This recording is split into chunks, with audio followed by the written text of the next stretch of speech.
Bihagaze bite muri Sekafa Kagame Cup iri kubera mu Rwanda?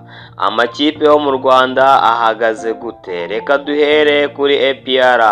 APR itsinda irimo ihagaranye na Vipers na Gor Mahia ndetse na Siaf yo muri Egypt. Reka turebe uko amakipe ahagaze.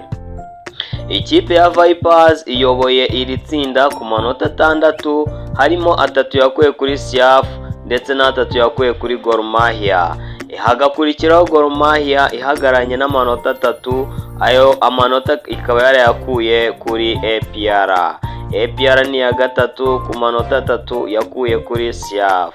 Siaf niyo iherekeje itsinda.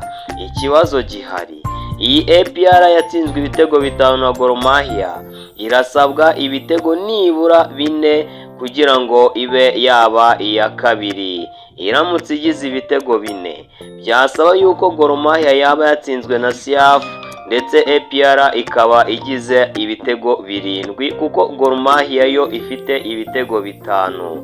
Ikibazo gihari ko APR izakina na Vipers, ishobora kuba yayitera ibi bitego 4 kugira ngo ibe iya kabiri. None se ko Gor Mahia izakina na Siaf, ishobora kuzaba yatsindwa na Siaf kugira ngo APR bihe amahirwe?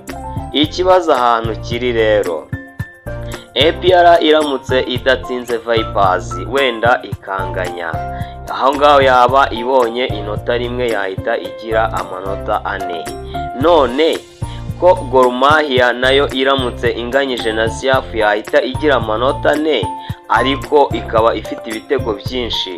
Iyi APR FC yacu ifite amahirwe yo kuba yakomeza muri ebyiri zikomeza.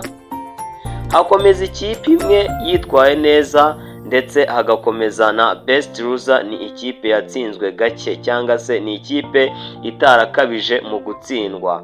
Ese APR ko yatsinzwe ibitego 5 ikongera igatsindwa ikindi gitego 4, ubwo ifite umwenda w'ibitego 6, ubwo ngubwo ishobora kuzakomeza?